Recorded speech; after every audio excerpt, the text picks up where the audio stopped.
Hi everyone. Uh, we're with M4G Advocacy Media. You're watching the Journeys series video podcast. I'm Mark, a brown man with a black and white beard, blue-ish glasses, and bald, and in front of a painting and some knickknacks on shelf. And I'm Crystal. I'm a white woman with a red shirt today and black glasses. And I have a brown background with a canvas painting and a lamp and flowers. So before we talk to some of the other guests we have today, today's going to be a live roundtable discussion. We're going to unpack a topic, courage, and how it relates to the disability community. And so stick around and feel free to send us some messages and engage with us. Um, so maybe one of Anne, this is your first in alphabetical order. Maybe you can um maybe you can introduce yourself. Hi, I'm Ann Crow, and um, are we supposed to describe ourselves and our situations, or Well, is we that? do that for people We kind of use that are blind or low vision. Oh, how wonderful! I have a friend with macular degeneration, so yeah, I'll think of her. Um, I am Caucasian, 66. I have Parkinson's disease. I'm wearing a dark blue shirt with a sweater that is light blue, and I am sitting in my family room, surrounded by sleeping cats. Uh, Katie. Katie, do you want to go next? Hi, I'm Katie Mazika. I am 50 years old, female. I have one eye and I'm wearing a white sweater and a white button down shirt with flowers on it. And I'm in my studio. And Jennifer. Hi, I'm Jennifer Soames. My pronouns are she, her. I am a 40-year-old white female with light brown hair, not quite shoulder length, wearing a fairly bold blue sleeveless shirt today on this hot day here in my area. Sitting in my home office with kind of a cream color background and a beautiful multicolor painting of a tree behind me. And I am a traumatic brain injury survivor who has had a whole domino slew of effects and related diagnoses, which I could go on and on about. So that's my gist. So, Crystal, where should we start? As we always do, we should probably talk about the definition of courage, um, which is an excellent start to this a mental or moral strength of virtue, perseverance, and withstanding danger, fear, or difficulty. And taking courage is said when you want to give someone support, confidence, or hope to someone. So those are definitely things we can keep in mind going forward with this conversation. And then we have other topics as well to do with courage. So where should we start the conversation off? I guess with the first question. You mean the first question? Okay. So, we're wondering, feel free to contribute whatever you can or feel comfortable with. What kind of actions give you courage?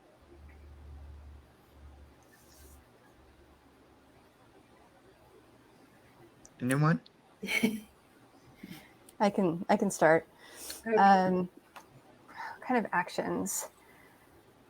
I think for me, when I think back of all the different times in my life where I've considered myself to be courageous, it's been really taking a step in the direction that feels right in my heart. People call, they can put so many different terms or names to it, but it's that gut feeling, that like inner wisdom, that faith. That It's all, intuition. Yeah. it's all the same to me. But it's listening to that and then acting upon it. And for me, that's taken a lot of courage because I can easily talk myself out of it. I can ruminate over and over again unnecessarily, and we can talk ourselves in or out of things usually quite easily. But listening to like what really feels right and then moving forward with that that gives me courage. And the more I do that, just like with any practice, it gets easier and a little bit more confident every time that those situations come up. And then, of course, seeing other people do the same thing inspires me to continue doing that as well. Yes, and you've done a lot of that. I'm so Thank you. happy to watch you thriving and stuff and going forward and showing an example to other disabled people, whether they're been disabled or they're newly disabled. So thank you for what you do.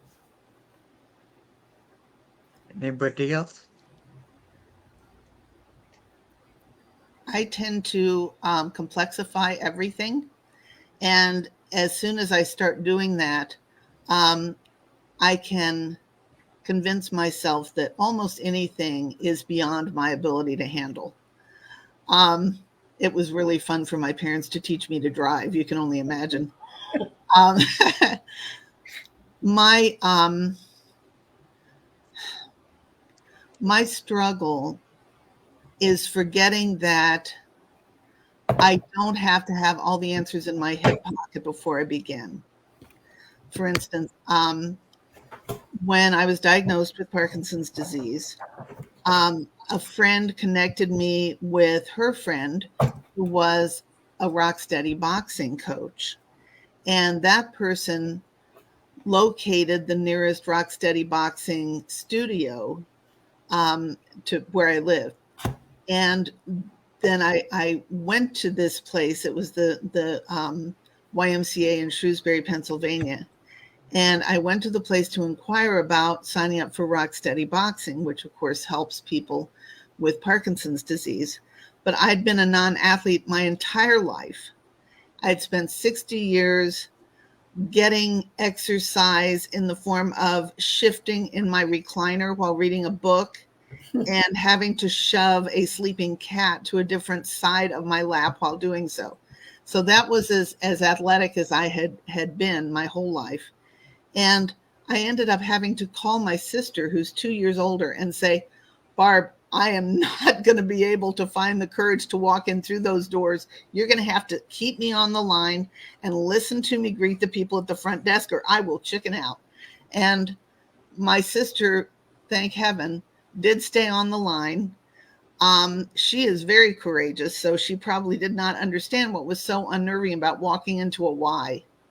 But I did walk in and I made the connections and signed up for the class. And the next week I started the class, and now I help run a class. So it all adds up. I didn't have to have all the answers. I just had to be willing to walk in through the front door. Yeah. And usually I can tell if an issue is one requiring courage and faith, but is nonetheless, one set out for me, because it makes me want to throw up when I think about it. Yeah. So I just have to not do that. Yeah. Different people's, the way they show courage is different in the way we need to do it. Mm-hmm. Having a disability, oftentimes means a lot of things. And whether it be with other people or with ourselves, and getting over something, an anxiety situation of being around people, or whether it be a situation of trying to deal with a phone call, even, or whether it just be a personal situation that has nothing to do with anyone else. It's trying to get through a situation on your own. That takes courage, that that other people see minute. Mhm. Katie? I find, go ahead. I was just gonna say, I'm kind of the opposite of that. I'm more of a bull in a china shop and just jump in, and then I'll realize halfway through I may not know what I'm doing. Yeah. I'm more like just, rather than sit and worry ahead of time. I'm not. It's just never been. I just sort of ask questions later, I guess. Yeah. Not always a great way to be. But. Well, there's times for every approach. Times to be. I mean, I as I learn more and more about myself and I can be different in the world, I understand there's different approaches. I mean, there's times to be bull in the china shop, and there's times to be Right. under Yeah. the other way, right? Mhm. Um, for Yeah. me, I find similar to what you were saying, Jennifer. I find it's very like with me, I have to consciously make an effort to um say, okay, little voice in in my head that wants me to do things the same old way. I can hear what you're saying, but I'm going to do this thing because it's the right thing to do, which is hard, especially after many years of not listening to it. Right. Go. Go Okay. Some of ahead. the people in my Rocksteady boxing class have multiple ailments. They have not only Parkinson's disease, but some of them have other neurological issues. They have bones that are subject to breakage, all sorts of things. And I get a lot of courage just by working one-on-one with them. There is a person I had the privilege of working with the other day who has spent many years working up her courage to tackle energetically the obstacles that are in her life. And she recently underwent a very tough personal loss, but it seems to have started some process inside of herself of grasping onto the need to change things in her life through her own efforts. And I watched her yesterday doing things that I have never seen her do before in terms of her exercising. She really pushed herself, and by other people's standards, it might not have been breathtaking, but I know this woman, and by my standards and my history with her, I was flabbergasted. I mean, I felt like she just won the Olympics.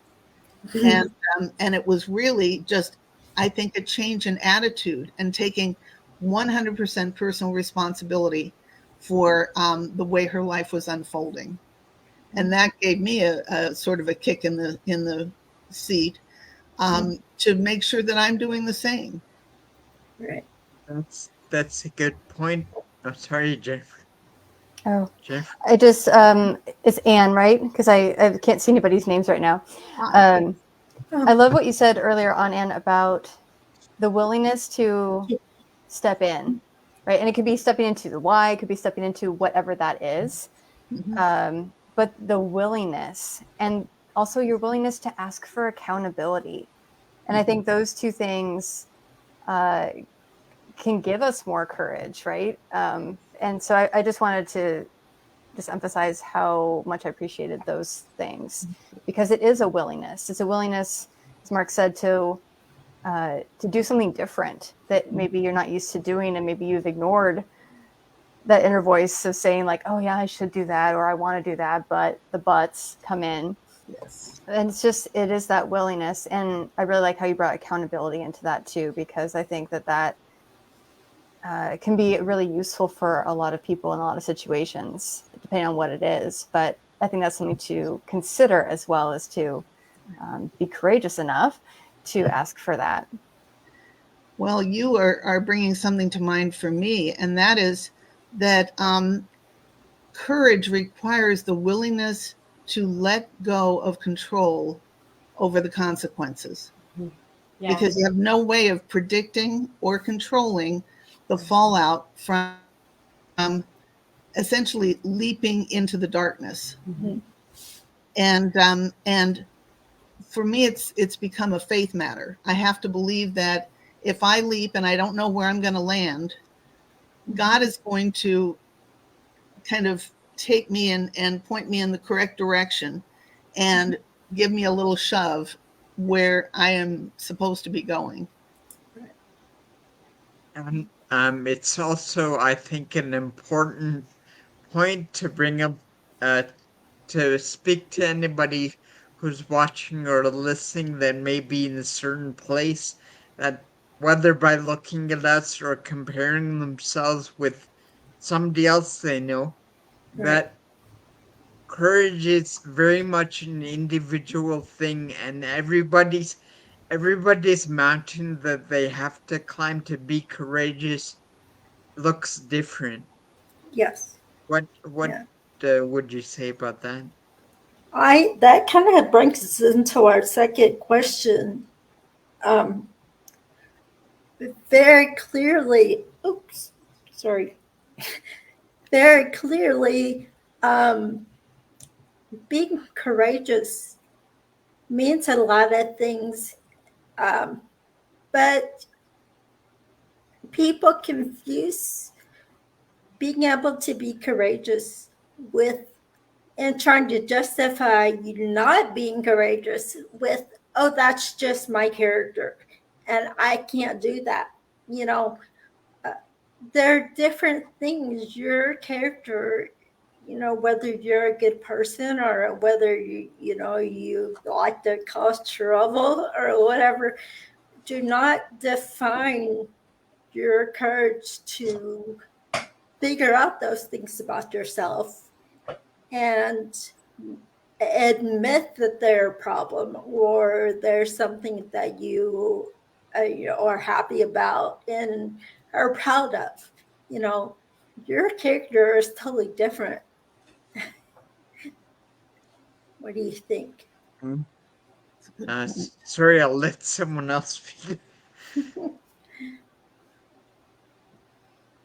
Timing is a big factor for me. After watching the student yesterday who was basically mountain climbing in our studio, I felt like, well, if she could do what she did, I could do things that I have not tried before. So I need to explore that. But if I haven't had enough sleep, that changes everything. Okay. The amount of sleep I have and whether I've had enough alone time, those are big factors in terms of putting me on mute or having me ready to tackle things. Right. And not judging myself, but just being patient and encouraging with myself is important. That's a very good point to Yes. end. Courage doesn't always have to be trying out for the Olympics or going on America's Got Talent or something, right? it could be just the courage to set boundaries, like with others and with yourself. Like, it doesn't matter what, I'm going to bed at this time, or it doesn't matter how afraid I am, I'm going to tell other people I need some space. And That's courage. yeah, Mark and I were talking about the correlation of those things, and sometimes, like on to what I was saying earlier, sometimes courage is just small, you know. So, depending where you are in your disability journey, it can mean just accepting that you have a disability. That takes courage. The courage to take on all the biases of what happens when you have a disability and all the perceptions that other people place on you and all the responsibilities that they think that you need to have, but you have a different path now. So what they think for you, what they want for you is totally different. And that's hard to, kind of have courage to accept, to say that I'm not less than because I'm not what you wanted me to be. Yeah.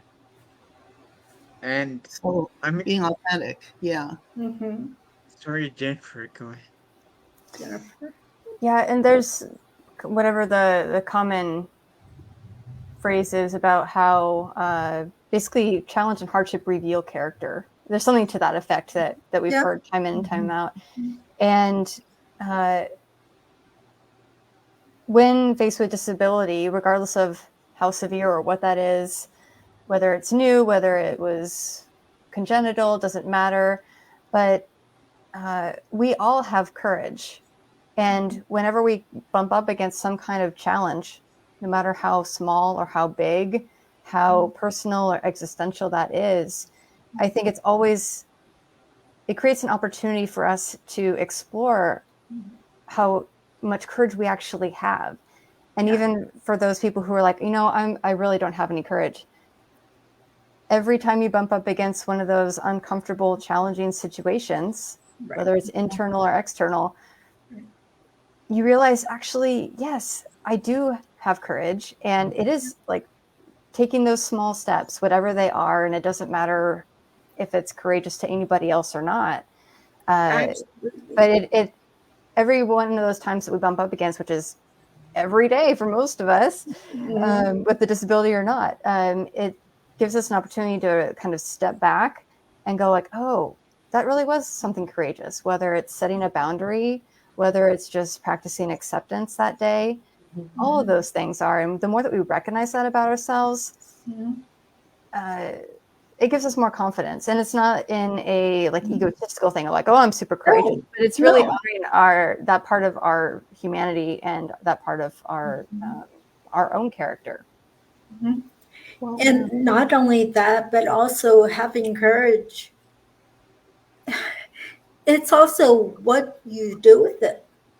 When you have that confidence, when you have all those positive aspects into your life, whether it be old or new, it's all what you do with it. Good point. So, Katie, did you have anything? No, I agree with what you're saying. I think the other thing is sometimes courage pops up, like she was saying, when you bump up against stuff. Some of the times that I can think of having to be most courageous, where I surprised myself, involve my kids, and suddenly, there you are, when you have to show, for them. But yeah. I find that pride is an issue for me. If I can set aside my pride, courage comes much more easily. because I'm not worrying about whether I'm going to come off okay or not. One thing that comes to mind was the time when I had an anxiety attack while teaching a class, and I did a terrible job, absolutely awful. And I went home and I cried all weekend, and I thought, my class deserves somebody better at this stuff than I am. And I thought I should just quit. They'd be better off without me. And then, did some praying, gave it a little bit of time. And then it occurred to me, Anne, you have Parkinson's disease. Anxiety is part of it. It's a talking point. So I went in, and during the next class, I said, y'all may not have noticed this, but I had just a little bit of an anxiety attack last time I was in. So let's talk about it. And that was the beginning of a truly useful discussion in which everybody weighed in on their anxiety attacks, because we'd all had them. And they all had wonderful things to share about how to break free of them. And some of those I have used over and over since then. And I'm just so grateful. But, as long as I was needing to feel whole and pulled together, which frankly I've never been. I mean, it's not just the Parkinson's, it's me. Setting that aside and just being authentic has really helped. And the other thing that really helps me is remembering that everybody has issues. I mean, everybody's got something. If we don't have a neurological issue or an injury related issue, we've got a life that's going so smoothly that we're terrified that we don't have what it takes to handle things when things inevitably change. And, that can be a burden of a different sort, but we all have some sort of burden. And I think it might be because it helps us get strong to carry burdens. Yeah, absolutely. Yeah. We were talking about that too. That character builds strength and courage and confidence. Sometimes that's what people need to kick in the pants, Exactly. Weight bearing wake you up. exercise. Yeah. Mm-hmm. And one more thing I wanted to add to what you were saying, Anne. Uh-huh. So I'm really, really, my brain tends to overthink a lot of things, and but I learned recently from a spiritual teacher which has caused given me different perspective. Often we're taught and we think to ourselves that failures are failures, but we can look at them as actually great successes because they're pointing us in the right direction. If we're not if we're not failing, that means that we're not doing the right thing. Good point. You learn from failure. Yes. That is More very than true. anything else. And we're probably stuck if we're not busy failing. Yeah. If we're just doing the same predictable thing over and over and enjoying moderate Right. success, we're not growing. Exactly. So instead of, this is not so much advice as it is like an invitation. Instead of feeling anxious, just hear those anxious voices and say, "Oh, I'm on the right track." Oh, I like that. I like that a lot. Kind of like when I want to throw up, that usually means, okay, go ahead and do it. Right. Yeah. To whatever the action is. Right. You Not could visualize those anxieties as green lights. Good point. Yep. And unlikely ones, which actually keeps things kind of fun, Yeah. Right. Should we go to the next question? Yeah. Okay.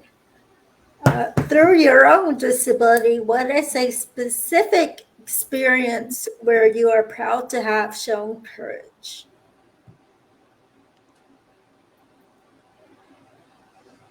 Anybody want to start? Yeah. Go ahead. And Go ahead. For me, it was going and becoming a rock steady boxing coach, because I had to go to Indianapolis for a week and go through training. And I think there was one other person who was there to get their coaching certification and who also had Parkinson's disease. But everybody else was fit and young and clear-headed and all of that. They were quite a contrast to the two of us, but it worked out fine. Except for the push-ups, not push-ups. For me, it was speaking in classrooms and writing about myself as a kid, and that would be it for me. Because it was something that growing up I didn't talk about much, and and then sort of deciding that I should talk about it. So. That's awesome. I can imagine with what you do, Katie, that you've done a lot of research for your books, and you've seen a lot of people show courage, and that, and you're doing an awesome thing in showing other people courage through those stories. So,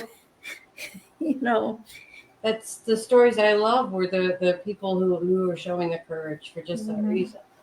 Yeah. Through adversity too. Like we're saying, sometimes it takes not so good thing to happen, adversity to find that, bigger purpose you have, Exactly. Yeah, that's something I'm sort of, it's a constant, like, as long as you get up in the morning, your journey isn't over, right? So, without getting too specific, I'm going through a diagnosis right now, and which involves like, okay, maybe I don't know anything and shouldn't resist a diagnosis so hard and resist treatment so stubbornly, and just be humble and just go with it. You know, um, I used to be a sort of an amateur martial arts coach and student, and it's very easy for me to understand those concepts, but when it comes down to doing it in life, like, there's a concept I would always tell people in boxing class, at which who were worried they weren't going fast enough, right? I would always tell them, then you have to slow down, right? Break it down and break down every part of the technique and figure out where's your sticking point, what do you need to work on. Once you get all the kinks worked out, you'll be able to go faster. So in essence, you have to slow down to speed up, right? Which I can totally understand in a boxing context, but in my own life, it's a little bit more challenging. That's a really good point, though. Mm-hmm. It is. And on to what you're saying. Oh, sorry, guys.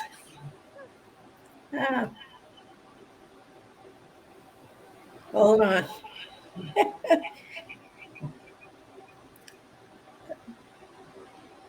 I don't know why it's doing that.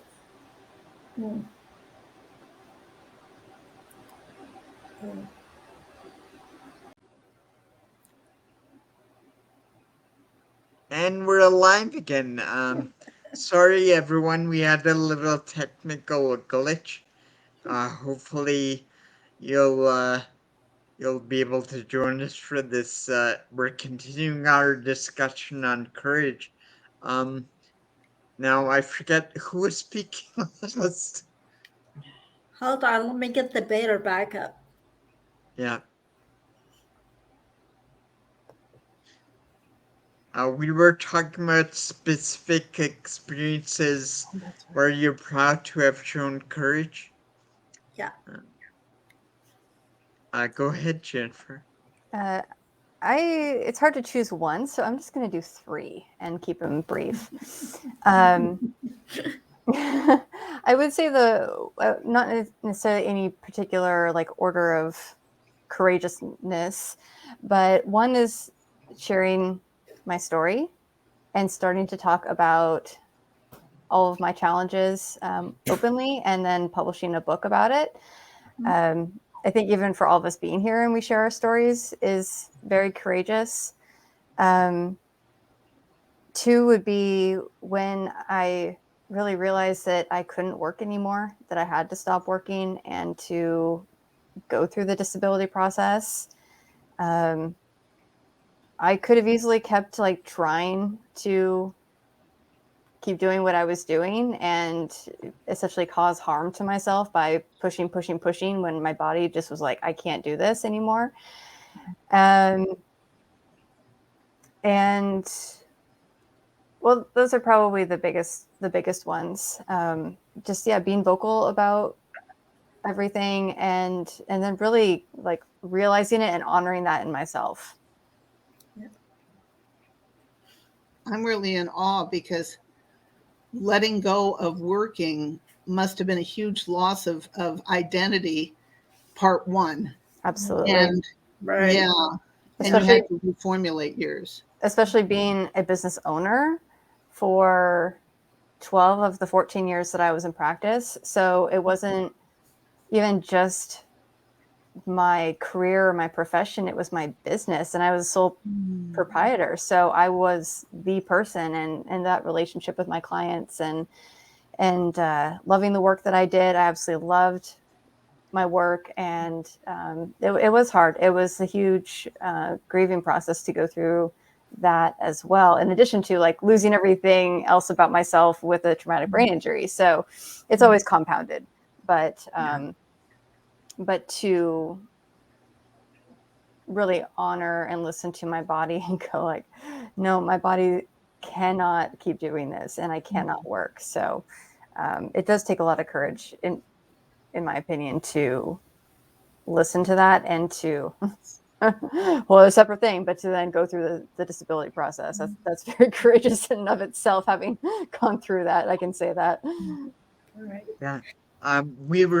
Crystal and I were talking yesterday or the day before about, often we think of courage in terms of actions, which is certainly true, but sometimes it's inaction and just the ability to accept things and let what happens happen. That's a good point. Jennifer, I'm thinking that you had to have a certain kind of courage to believe that on the other side of letting go of your business and your career, you would still have value. You would still be able to bless and serve. You just maybe didn't know how yet. Thank you. Yeah, and that's a constant But here thing that you I keep are. coming back to, because there are Yeah. days, especially the really bad days, where I'm really not able to do anything like cognitively and physically, where it's like, what am I doing? Like what value am I offering to the world? And so I keep having to come back to that, and so I appreciate you saying that, because that will help on those days. Yeah, it certainly does. Yeah. To go back to all you've dealt with and everything you've lost, and you had to self righteously gain. Sometimes when nobody else believed you, or, really genuinely wanted to help you have that courage, and maybe it was more of them being self-serving than actually helping you get forward. you know um, that takes a lot right there. But then when you come to the other side of it and can use it to better other people's lives, that's a huge thing right there. Yeah. And I thought of the third thing that is is courageous for me is, when necessary, telling my healthcare team what I do and or don't want. Right. And being an advocate for myself has gotten easier, but it also has taken a lot of courage to be able to stand up for what I do and don't want, and what I need and don't need, and to be an equal partner in that process with my providers. And I think that that's something that everyone has an opportunity to try. And I encourage that when it's appropriate, is to really be that advocate for yourself in any situation, whether it's just relationships or when it comes to your own actual medical care. So that's something that I feel is courageous, is being your own advocate. It also, if you look at the other side of this, not us, but the people that we work with or in our circle, or beyond that, even, it takes a lot of courage for them to say, "Oh, you're here, and I wasn't the best situation for you or the other people around in your circle." It takes a lot of courage for them to come to that realization and say, "Yeah, I want to change that. I want to be better going forward." So, that's a whole nother level of courage. So going back to what we were talking about earlier, how courage and character are intertwined, it is a lot of that.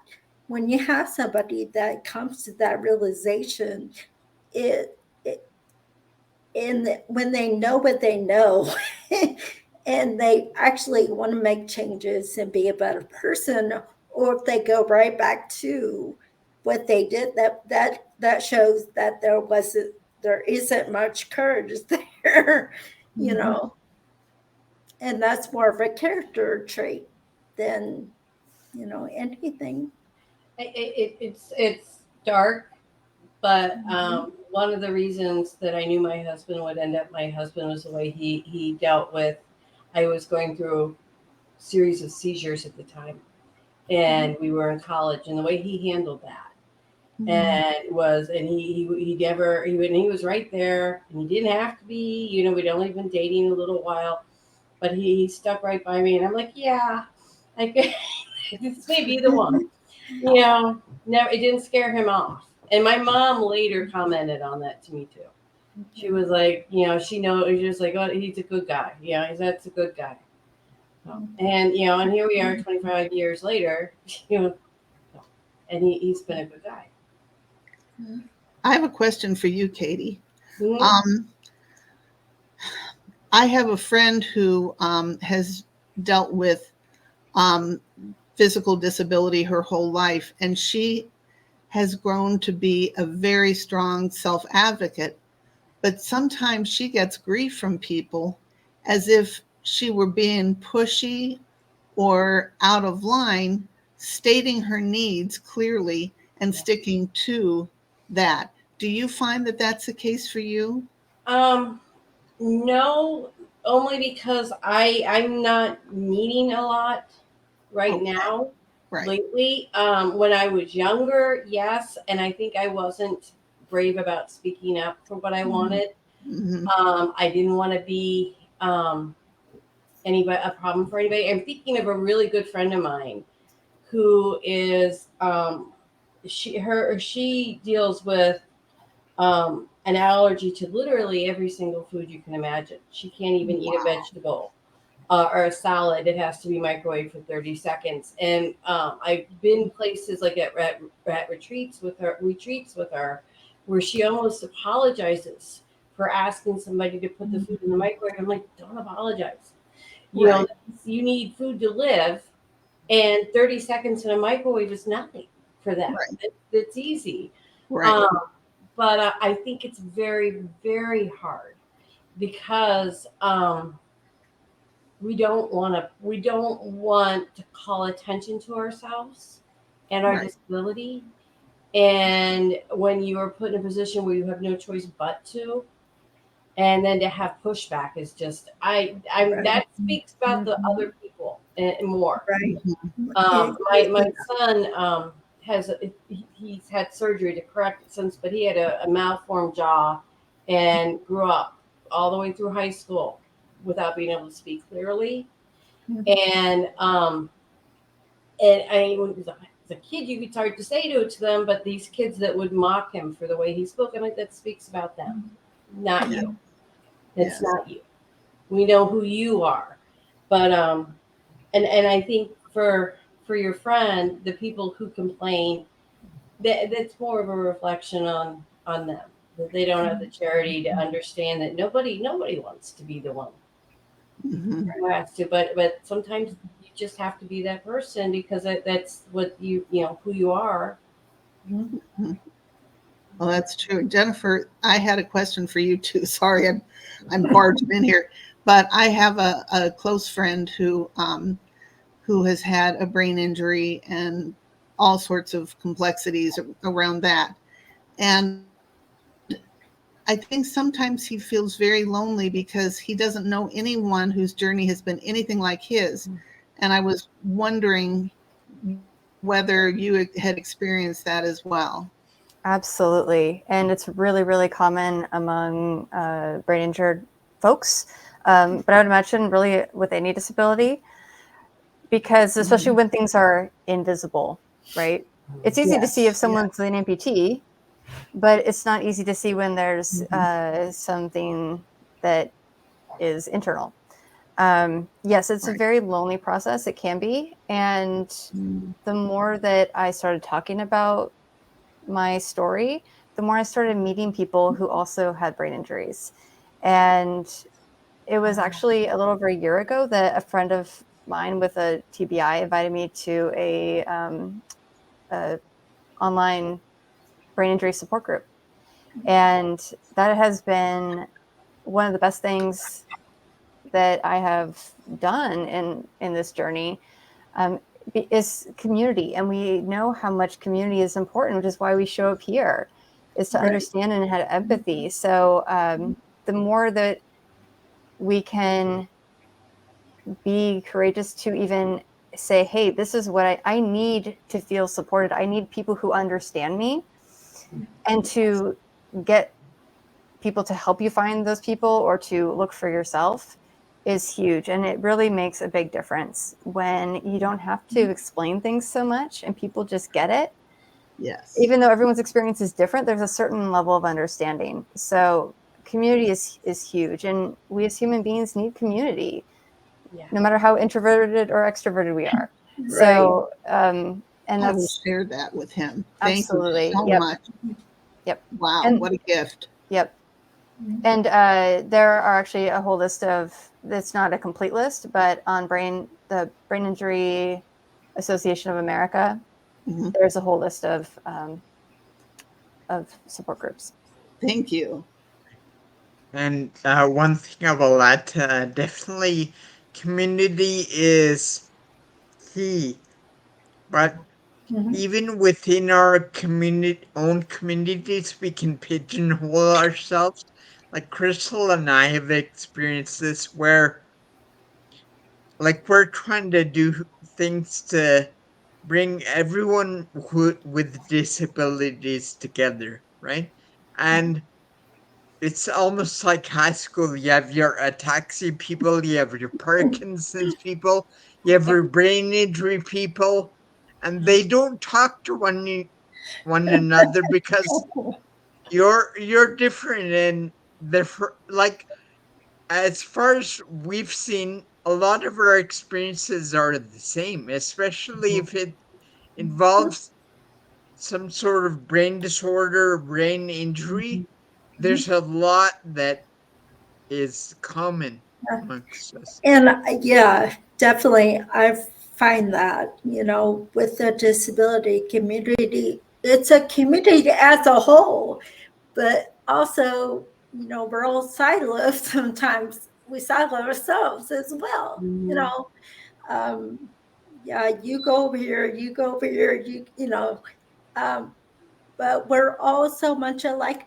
But we've also been conditioned by society to divide and Yeah. conquer, trying to do it that way instead.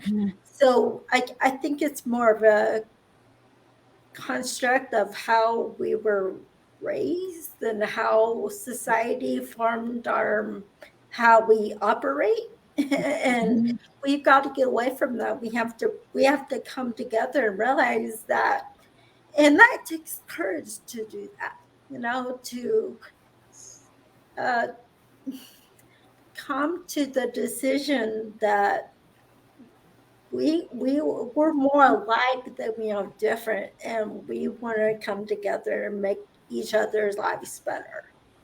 Yeah. And I think there's a time and place for both, because I know I am a part of 3 different support groups for 3 different diagnoses that I have. And it's been so helpful, especially when I've gotten a new diagnosis, to have these people in the group who can validate either symptoms that I'm experiencing or point me in a direction of things that can help. And to have that kind of, we need that sense of validation, I think, especially when we're dealing with some kind of physical challenge, or mental, emotional. But I totally see where people can get locked into, like, oh, this is my group of people, and forget about the bigger disability community. So I love these discussions, because even though I've attended a handful, I continue to learn from other people with different disabilities and gain perspective in addition to my little niches.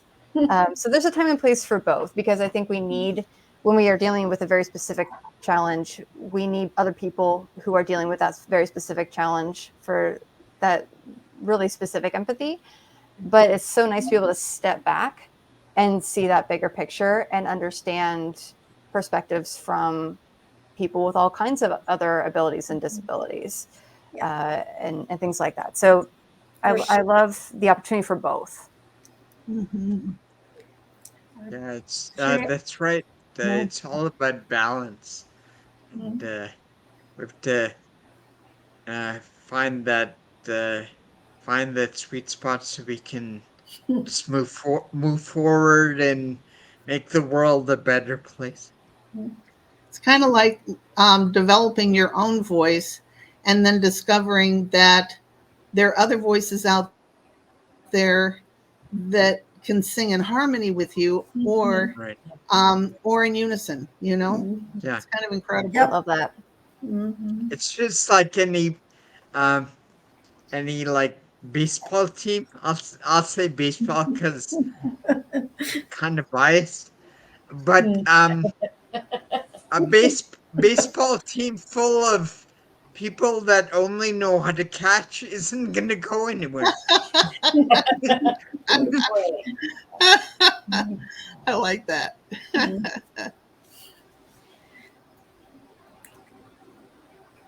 don't know, Mark. Would you have the courage to be any other position beside catcher?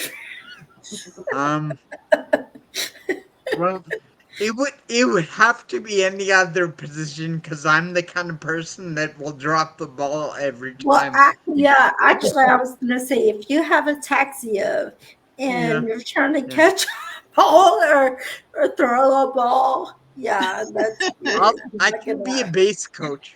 I can be a base coach. There we go. There we go. I have no aim with one eye. They used to, they gave up on me in gym. They're like, yeah, she can't throw anything straight. It's Yeah. just like Yeah. that way. Sometimes in our class, we play a version of baseball that has us grasping long pool noodles and hitting balls, which are usually rolled up socks, with those. And the wonderful thing about that version of the game is that you just blame your aim and your ability on the pool noodle. Yeah. It's very nice that way. Yes, you say, well, if I had a real bat, ...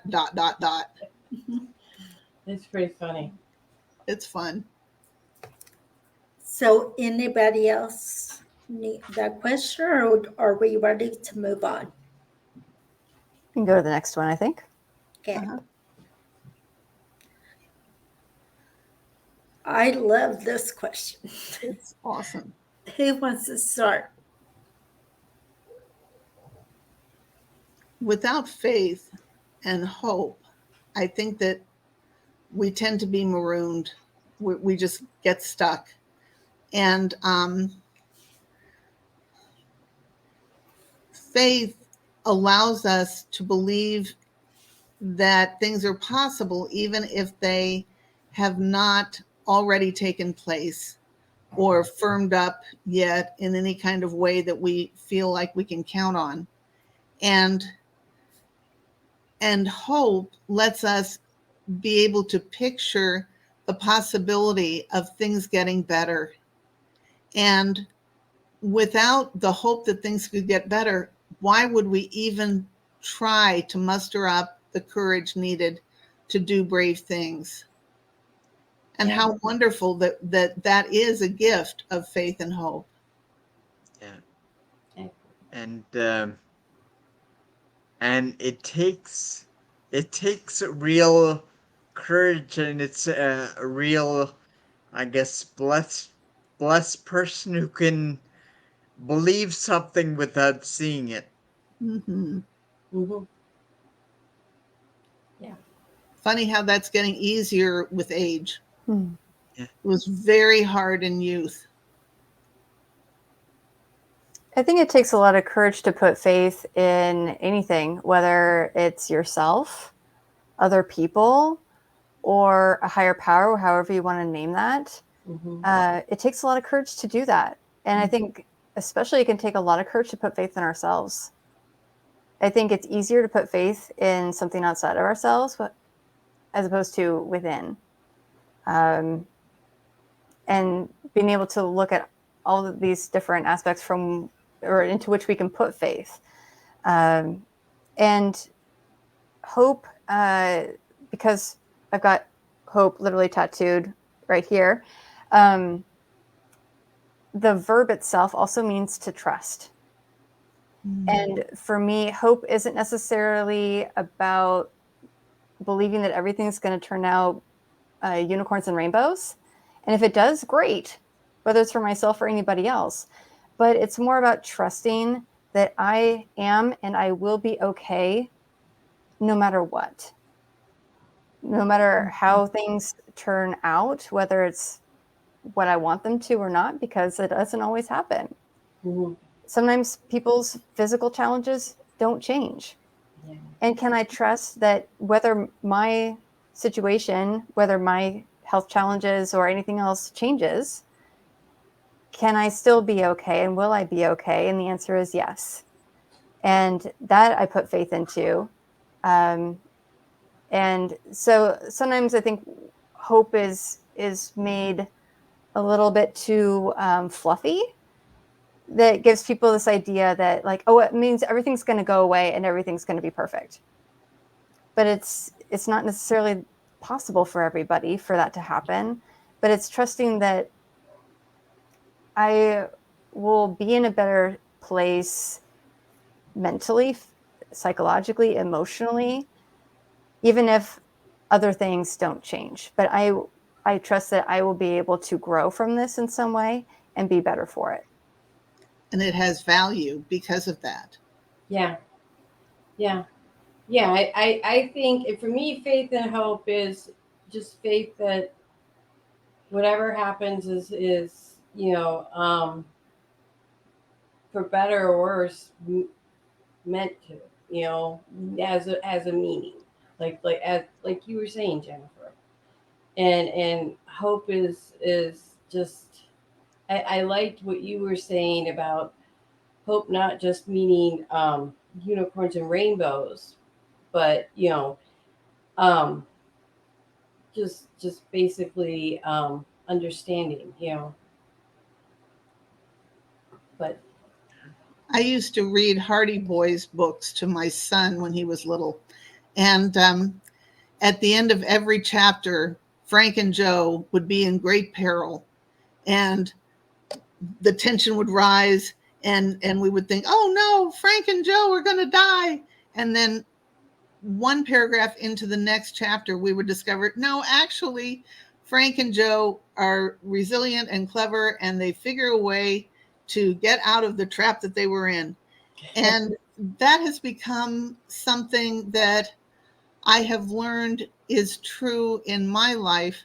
Every time I panic, which I do very well, I'm very good at panicking. I start running in circles in my heart anyway, and saying, oh no, we're all going to die. And well, that is literally true, but not at that exact moment in time. But then what I do is I remind myself, okay, we're at that point in this chapter. Read on. Try not to panic. Read the next paragraph and see if there aren't possibilities for the situation or the relationship or whatever that that do not end in disaster but in growth. Mm-hmm. And I find that over and over that's the case. Mm-hmm. Absolutely. Just need to hang on a little longer and not switch things off and give up. Mm-hmm. Exactly. Sometimes we don't. There's that song that says we don't always get what we want, but we get what we need. Mm-hmm. I like that. And sometimes it's a great gift to not get what we want. Right. My husband and I put in a bid on a house that had a water heater that would have allowed our teenage daughter to wash her long hair for as long as she wanted, and we would still have had hot water left over. And that deal fell through, and we ended up with the house that we ended up with. And it actually has been a much better fit for us. And that's been the way it's been in so many aspects of our lives. We don't get what we want, we get what we need, and what we can live with in the long run. And so we're real thankful for that. Doors and windows. When the door closes, a window opens. Yeah. Exactly. Yeah. Exactly. I believe that. Mm-hmm. You're on mute, Chris. So we can. Okay. Sorry. I have to ask Mark a question, Mark. Well, actually, all of you.